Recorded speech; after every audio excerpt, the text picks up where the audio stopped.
আমার যখন গোসলটা শেষ, গোসলটা দিয়ে দেবে, ওগো আল্লাহর নবী পৃথিবীর কোনো কাপড় দিয়ে আমার কাফনের কাপড় পরাবেন না। আপনার মাথার পাগড়ি বা আপনার জুব্বা দিয়ে আপনি আমার কাফনের কাপড়টা বানাইবেন। ওগো আল্লাহর নবী আপনি আমার এই কথাটা রাখুন। আল্লাহর নবী বললেন, খাদিজা একটাই মাত্র মাথার পাগড়ি আর একটাই মাত্র আমার ছিঁড়া জুব্বা, আর তোমার নাই। তুমি জানো ও খাদিজা, তোমার মৃত্যুর পরে আমি তোমার জন্য বাসরা থেকে হাবশা থেকে ভালো কাপড় নিয়ে এসে আমি বেঁচে থাকলে তোমার কাফনের কাপড়ের ব্যবস্থা করে দেব। ওই সময় খাদিজা রাদিয়াল্লাহু তাআলা বললেন, ওগো আল্লাহর নবী আপনার একটাই মাত্র মাথার পাগড়ি, একটাই মাত্র জুব্বা আপনাকে দিতে হবে না। ইতিপূর্বে যে সমস্ত কাপড়গুলো আপনি আর ব্যবহার করতে পারেন না, ওই ছিঁড়া কাপড়গুলো আমি ফেলে দেই না, ওই কাপড়গুলো ঘর মোছার নাকলা বানাই নাই, ওই কাপড়গুলোকে আমি পুড়িয়ে দিই নাই, ওই কাপড়গুলোকে আমি নোংরা বানাই নাই, ওই কাপড়গুলো পুটলা বেঁধে রেখে দিয়েছি। আমার মৃত্যুর পরে ওই ছিঁড়া কাপড়গুলো খেজুরের পাতা দিয়ে জোড়া দিয়ে আপনি আমার কাফনের কাপড়ের ব্যবস্থা করে দেবেন নবী। আমার বিশ্বাস আপনার এই ছিঁড়া কাপড় যদি আমার কাফনের কাপড়ের ব্যবস্থা হয়ে যায়, আমার আল্লাহ আমার কবরটাকে জান্নাতের ঘর বানায়া দেবে। আর একবার জোরে বলুন নারায়ে তাকবীর। বিশ্ব নবী বললেন, খাদিজা তোমার যখন এমন মনের বাসনা, আমি তোমাকে কথা দিলাম আমার মাথার পাগড়িটা দিয়ে তোমার কাফনের কাপড়ের ব্যবস্থা করে দেব। খাদিজা মুস্কি হাসলেন, খুব আনন্দ পাইলেন। আল্লাহ নবী বলেন, খাদিজা 3 নম্বরটা বলো। নবী গো আমার যখন মৃত্যু হবে, কাফন পরে যখন 3.5 হাত মাটির নিচে রেখে 3 মুষ্টি মাটি দিয়ে সবাই বিদায় নেবে, নবী আমার কবরের কাছ থেকে ততক্ষণ যাবেন না মুনকার নাকির 3টা প্রশ্নের উত্তর না দেওয়া পর্যন্ত। বলুন খাদিজা বিশ্বের প্রথম মহিলা যিনি ঈমান গ্রহণ করেছিলেন, যিনি সর্বপ্রথম ঈমান এনেছিলেন, ওই খাদিজা যদি কবরকে এমন ভয় করে থাকে, ও আল্লাহ ওয়ালা আমাদেরকে কতটা ভয় করা দরকার ছিল।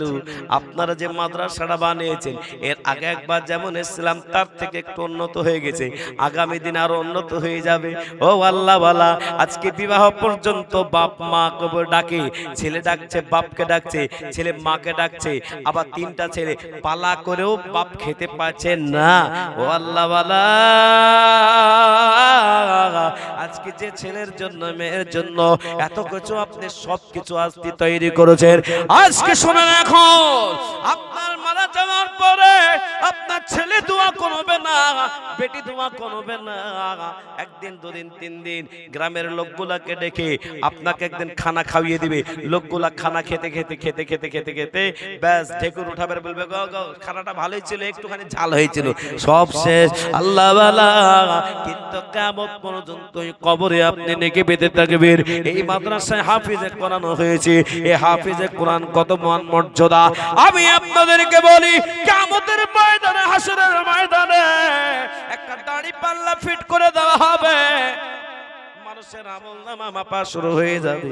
একটা নেকি যদি কম হয়ে যায় কেউ জান্নাতে যাবে না, জাহান্নামের ফেরেশতারা জিনজিত দিবে তাকে জাহান্নামে থেকে নিয়ে যাবে।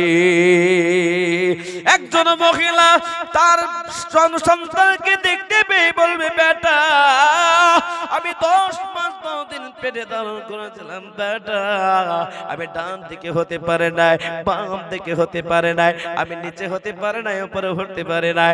আমি যখন তোমাকে জন্ম দিলাম 28টা হাড় যেমন জয়েন্ট ছুটে গেলে যে ব্যথাটা হয়, তার থেকে আমি জন্ম দেওয়ার সময় এমন ব্যথা বেদনা পেয়েছিলাম। ও বেটা শোনো, আমার দেখ দেখো হাতে জিঞ্জির বাঁধা, পায়েতে জিঞ্জির বাঁধা বেটা। আজকে তোমাকে একটা কথা বলি, ওই যে জাহান্নাম, ওই জাহান্নামটা বড় কষ্টের জায়গা। ও বেটা, তখন তোমাকে ভূমিষ্ঠ করে দিলাম, তোমার ভাত খাবার সময় ছিল না, রুটি খাওয়ার সময় ছিল না, যখন ফল ফ্রুট খাওয়ার সময় ছিল না, বিরিয়ানি খাওয়ার সময় ছিল না, তুমি উঠতে পারতে না, নড়তে পারতে না, চলতে পারতে না, কথা বলতে পারতে না।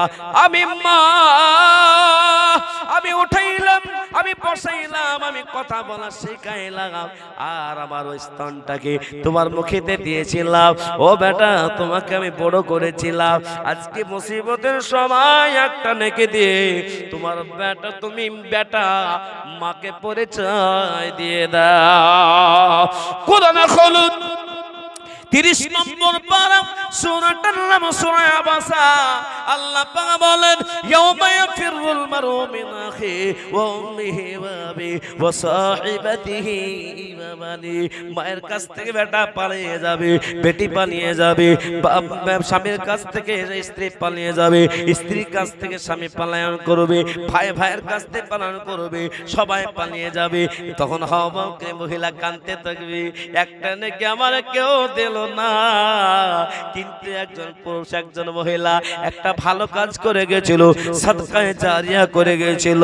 এই যে হাফিজে কোরআন, বড় দাঁড়াও, এই হাফিজে কোরআন কে আল্লাহ পাক বলবে, হাফিজে কোরআন যাও যাও, তোমার জন্য জান্নাতের 8টা দরজা খোলা আছে, জান্নাতের 8টা দরজা খোলা আছে। এই 8টা দরজাকে দিয়ে তুমি যেটা দিয়ে ইচ্ছা তুমি যেতে পারো, তোমার জন্য খোলা আছে, চলে যাও।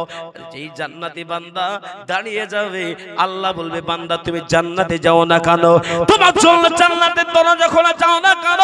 ওই সময় এই হাফিজে কোরআন বলবে, আল্লাহ এই মামুদপুর মাদ্রাসা, আল্লাহ আপনার ওয়াদা, আমি মাদ্রাসায় পড়তাম, আর আমাদের থাকা খাওয়ার ব্যবস্থা যারা করে দিয়েছিল, আজকে তাদেরকে না নিয়ে জান্নাত যাব না। আজকে যারা মহব্বত নিয়ে বসেছেন পাগড়ি দেখার জন্য, আল্লাহর কসম করে বলল ভুল হবে না, আল্লাহর কসম করে বলি, কিয়ামতের ময়দানে বেটা শান্তি দেবে না, বেটে দেবে না। আর হাফিজে কোরআনকে যারা মহব্বত করেছে, এ তারা কখনো বলবে না। এ হাফিজে কোরআন আল্লাহকে যখন বলবে, আল্লাহ তোমার মহব্বতকারী গুলোকে নিয়ে জান্নাত চলে যাও। আজকে যারা মহব্বত দেবে, ভালোবাসা দেবে, এই মাদ্রাসাকে যারা মহব্বত করে ভালোবাসা দেবে, কিয়ামত পর্যন্ত ও আল্লাহ ওয়ালা, ফজরের পর সূরা ইয়াসিন পড়ে দেওয়া হয়, এবং আপনার এশার পরে সূরা ওয়াকিয়া পড়ে দেওয়া হয়। দিন রাত 24 ঘন্টা কোরআন পড়ার পরে কোরআন মুখস্থ হয়। বিশ্বের কোনো কিতাব কেউ কোন ধর্মের মানুষ মুখস্থ করতে পারে না, কিন্তু আল্লাহ পাকের কোরআনের হিফজ করনে ওয়ালা হাফিজে কোরআন আল্লাহ পাক হাজার হাজার হাজার হাজার হাজার বানিয়ে দিয়েছে। এই পর্যন্ত 31 নম্বর জলসাতে আলহামদুলিল্লাহ আমার হাত দিয়ে প্রায় 43 জন হাফিজে কোরআনের মাথায় পাগড়ি দেওয়া হয়ে যাবে। 42টা হয়েছে, আজকে একটা 43 হয়ে যাবে। ও আল্লাহ ওয়ালা, আমি গোটা পশ্চিম মহল্লায় আমি লাখ লাখ লাখ টাকা চাই, লাখ লাখ টাকা দিয়ে ছেলের বিয়ে দিয়ে দিলেন, বেটির বিয়ে দিয়ে দিলেন, লাখ লাখ টাকা সম্পত্তি তারা ভাগ বাটোয়ারা করে যাবে। কিয়ামত পর্যন্ত ওই ফজরের নামাজের পরে ছেলেরা দোয়া করবে। জানেন মাদ্রাসার তালিব ইলম কারা? মাদ্রাসার তালিব ইলম যাদের পায়ের নিচে আল্লাহর রহমতের ফেরেশতারা পর বিছিয়ে দেয়। যদি ফেরেশতারা রহমতের পর বিছিয়ে দেয়, সম্মান দেয়, এই পেয়েরা সূরা ইয়াসিন পড়ে সকালবেলায় এলাকার ছেলেরা যখন ঘুমিয়ে থাকে, ওই মাদ্রাসার ছেলেগুলো যখন উঠে উঠে সূরা ইয়াসিন পড়ে ইয়াসিন ওয়াল কুরআনিল হাকিম বলে পড়তে শুরু করে দেয়, কোন ফায়াকুন বলে যখন শেষ করে দেয়, ও আল্লাহ আল্লাহর কাছে দোয়া করে, আল্লাহ যারা মাদ্রাসাকে দান ধ্যান করে, যারা মাদ্রাসাকে দেখভাল করে, মহব্বত করে, ভালোবাসা দেয়, আল্লাহ তুমি তাদেরকে ক্ষমা করো। আর যারা কবরে চলে গেছে, কবরের জায়গাটা শান্তি করে যাও। যেই ছাত্রদের পায়ের নিচে আল্লাহর রহমতের ফেরেশতারা পর বিছিয়ে দেয়, বলুন বলুন বলুন, আজকে তারা দোয়া করবে, দোয়া কবুল হবে না? হবে না? জোরে হবে না? হবে না?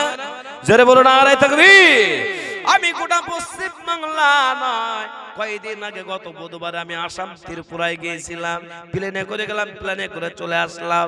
সেখানকার মহব্বত ভালোবাসা দেখলাম। হাফিজে কোরআনকে দেখার জন্য কেউ 50 কিলোমিটার দূর থেকে এসেছে। ও আল্লাহ ওয়ালা, আগরতলা এয়ারপোর্ট থেকে আমাকে প্রায় 50টা গাড়িতে আমাকে নিয়ে গেল, লাইন লাগিয়ে দিয়ে লাইন লেগে দিয়ে গেল। ও আল্লাহ ওয়ালা, সেই জায়গাটায় কোরআন হাফিজদের বড়ই সম্মান আল্লাহ পাক দিয়েছে।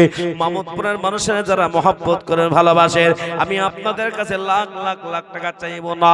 আল্লাহর প্রিয় বান্দা, একজন হাফিজে কোরআনের খরচ বাবদ আমি 10টা লোককে চাইবো মাত্র 5000 করে টাকা।